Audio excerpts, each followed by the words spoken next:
But anyway, what made me confess is I can't deal with it no more. I couldn't deal with the nightmares. I couldn't deal with the thought of my kids wondering all their lives. Was their father a murderer? I didn't want to let her family keep going on. I don't know. I just one day I was sitting in my cell and I was just tired of things, and I just jumped up and told them I wanted to talk. I was ready. Have you spoken to your kids or via No. letters or mail or anything like that when you were incarcerated? During the 2 years that I was incarcerated, I don't know, I received maybe 2, 3 maybe letters or pictures from them, but no, I haven't spoken with them since October of 2011. Do you think there will ever come a time when you talk to them, or just have no idea right now? It's hard to say. If they don't ever want to talk to me, I'd understand that. I took their mother away from them. I took what most perceive as a normal life. I took that from them. I took memories from them, memories that they would have with her in their lives. I stripped them of a normal childhood and a normal life. So if they ever talk to me again, it'd be a blessing. And all I can do is pray that I get to talk to them and tell them that how sorry I am.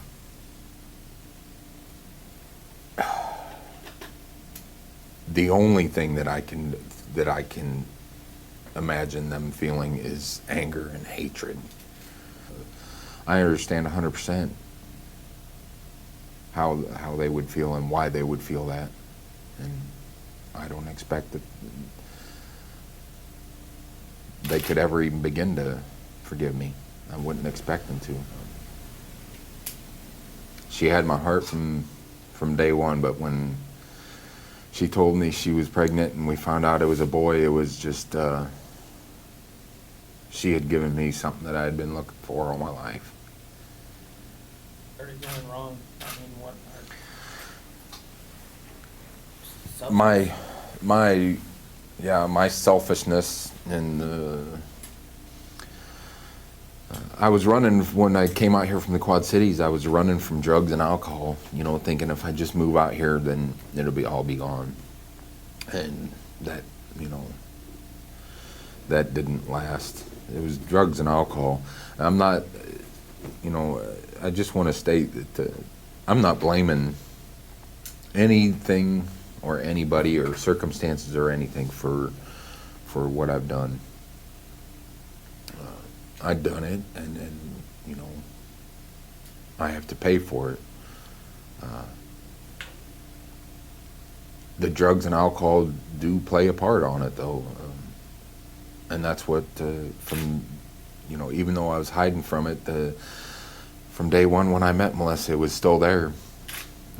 I hid it from her for a while, but you can't hide it from your loved ones forever. They're the first ones to know. I just never, again, selfishness. I just wouldn't stop drinking, and the drinking would always lead to the drugs. What kind of drugs? Coke, anything a person had.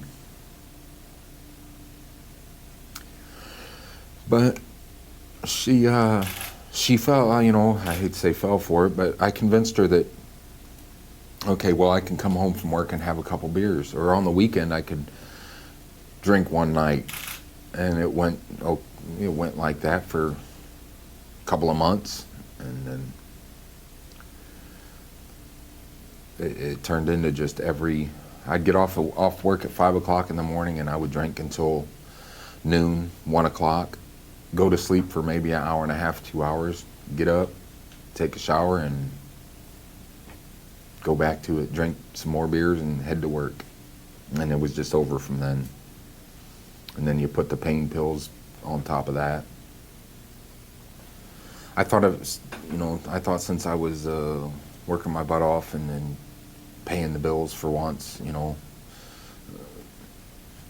I thought she didn't have a right to be mad at me for anything.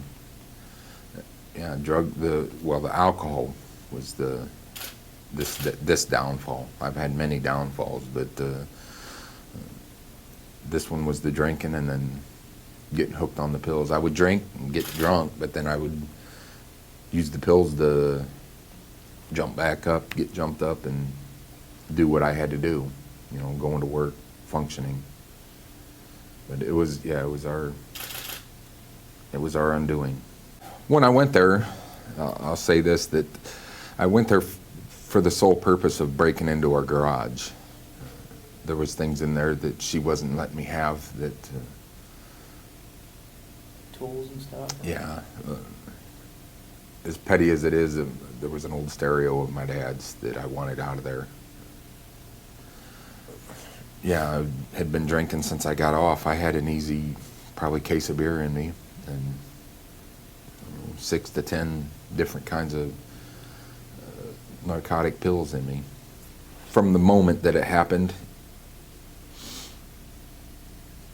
I couldn't believe what I had done.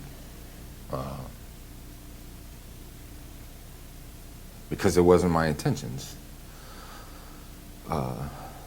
And over the next few days that they didn't come and arrest me, I had thought that, well, maybe they won't know, maybe that I can get away with it. But I could not believe that how it went and then what I had done. I've never considered myself violent. I was in a pretty bad bar fight one time, but for me that was self-preservation. Mm-hmm. But as time went by, after I killed her, I had convinced myself that, maybe I wasn't guilty of murder. First-degree murder means you intentionally went there with the sole purpose of taking someone's life. Well, that wasn't my purpose. Was it premeditated? No, never. The only thing that was premeditated about it was going there and getting into the garage and showing her how high I could get to her. That was the only thing that was premeditated about it. But there lies the first-degree murder. I went there breaking the law in the first place, breaking the order of protection. If I wouldn't have been there, Melissa would be alive. Even though I can't bring her back, I took her life, and I can't bring her back, but I had to give her something. I had to pay for what I've done. I owed it to her and the family and the kids, and I didn't want to get away with it. I mean, yeah, I fought it, and I lied and I lied and I lied about what I had done and where I was at and all that, but in the end, I was just so strung out, mentally, that I couldn't deal with it no more. It was time, I should have done it back in 2011 when it first happened. I'm going to go to prison and work on becoming a better man. I may not make it out. I may die before I get out of there, but maybe I'll die a better man.